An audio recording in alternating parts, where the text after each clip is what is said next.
ফিলিস্তিনি president Mahmoud Abbas তার ঘনিষ্ঠ সহযোগী হুসেইন আল শেখকে ভাইস প্রেসিডেন্ট ও সম্ভাব্য উত্তরসূরি হিসেবে নিয়োগ দিয়েছেন। এক বিবৃতিতে প্যালেস্টাইন লিবারেশন অর্গানাইজেশন পিএলও এই তথ্য জানিয়েছে। ফিলিস্তিনের নেতৃত্ব নিয়ে আন্তর্জাতিক উদ্বেগ দূর করতে এই সিদ্ধান্তকে একটা গুরুত্বপূর্ণ পদক্ষেপ হিসেবে দেখা হচ্ছে। 89 বছর বয়সী আব্বাস 2004 সালে ইয়াসির আরাফাতের মৃত্যুর পর থেকে পিএলও ও ফিলিস্তিনি কর্তৃপক্ষ বা পিএ এর নেতৃত্ব দিয়ে আসছেন। এতদিন তিনি অভ্যন্তরীণ সংস্কার ও উত্তরসূরি ঠিক করার বিষয়ে অনীহা দেখিয়ে এসেছিলেন।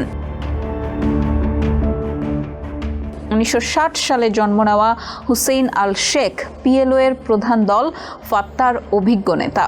ইসরায়েলের সঙ্গে ঘনিষ্ঠ সম্পর্ক রয়েছে তার।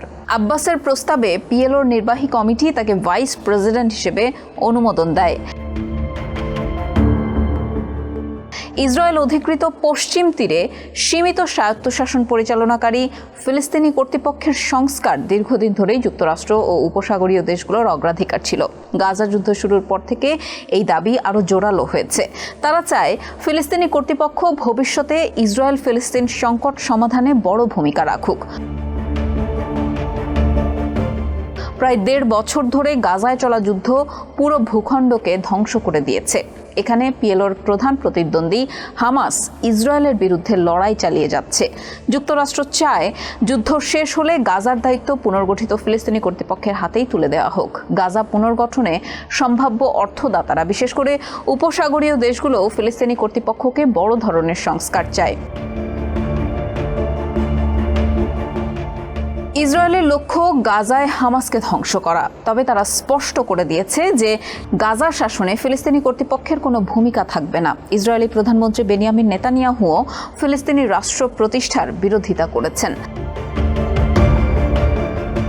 2006 সালের নির্বাচনে জয়ী হওয়ার পর 2007 সালে এক সংক্ষিপ্ত গৃহযুদ্ধের মাধ্যমে হামাস গাজার নিয়ন্ত্রণ নেয়। এরপর থেকে পশ্চিম তীরেও তারা প্রভাব বিস্তার করেছে। পিএলওর সেন্ট্রাল কাউন্সিলের বৈঠকে ভাইস প্রেসিডেন্ট পদের অনুমোদন দেওয়া হয়। ওই বৈঠকে আব্বাস হামাসকে পুরোপুরি নিরস্ত্রীকরণের এবং গাজার শাসনভার ফিলিস্তিনি কর্তৃপক্ষের হাতে তুলে দেওয়ার আহ্বান জানান। দুর্নীতি, স্বাধীন রাষ্ট্র প্রতিষ্ঠার অগ্রগতির অভাব ও পশ্চিম তীরে ইসরায়েলি সামরিক অভিযানের বাড়তি চাপ ফিলিস্তিনি কর্তৃপক্ষের জনপ্রিয়তা কমিয়ে দিয়েছে। 1993 সালের অসলো চুক্তির পর গঠিত ফিলিস্তিনি কর্তৃপক্ষ শুরু থেকেই ফাত্তার নিয়ন্ত্রণ রয়েছে। সর্বশেষ সংসদীয় নির্বাচন হয়েছিল 2005 সালে।